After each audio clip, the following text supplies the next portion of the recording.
These 14 NPM packages do exactly what they promise. They're working calendar and streak tracking utilities. They install clean, they run, everything looks normal.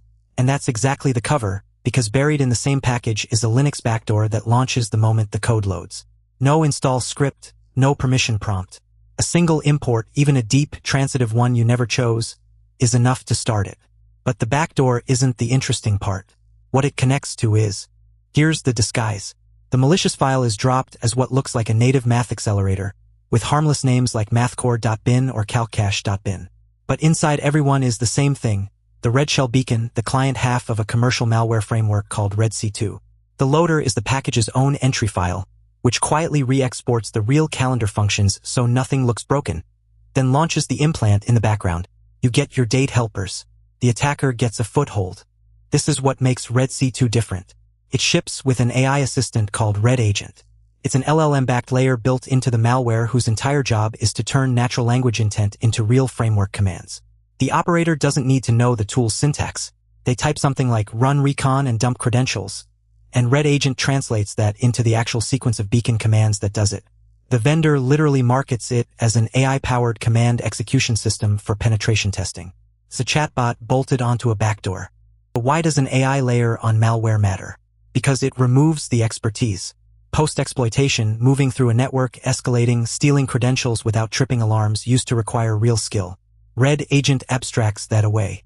In the researcher's own words, this lets operators of varying skill levels execute complex, multi-stage intrusions efficiently.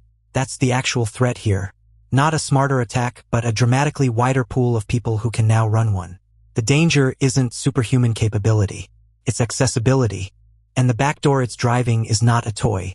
Red Shell can run programs entirely in memory, leaving little on disk to find. It can tunnel traffic through a SOC 5 proxy to pivot deeper into a network. It steals SSH keys and browser-stored credentials, loads additional payloads on command, and supports mass operations across many infected machines at once. This is a full, cross-platform post-exploitation toolkit for Windows, macOS, and Linux. RedAgent is just the friendly natural language steering wheel bolted onto all of it. And this is a business, not a one-off. RedC2 is sold on cybercrime forums as a commercial product. Version 4 was advertised in early June by a threat actor going by Marlboro Man on hack forums, pitched as a framework built for evasion. And it's been under active development for over a year. Version 2 shipped in August 2025, version 3 in January, and now version 4, the first to bundle the Red Shell Linux beacon and the AI operator together. This is a maturing criminal product with a roadmap, and the AI assistant is its newest selling point. One more layer, and I want to be careful with the confidence here. Researchers assess that the packages were likely pushed by compromising the maintainer's publishing credentials, not by a fresh malicious account. And the delivery infrastructure overlaps with earlier supply chain attacks on the Mostra and Axios projects, which have been linked to North Korean threat actors. So the picture is a criminal AI-powered toolkit being distributed through a channel that shows fingerprints of a state-linked operation. That's an assessment based on infrastructure overlap, not a confirmed attribution, but it's the direction the evidence points. So what do you actually do? The core lesson is that a package working correctly tells you nothing about whether it's safe, because these did both. Practically, pin your dependencies and audit the transitive ones you didn't pick, because a single deep import is the whole attack.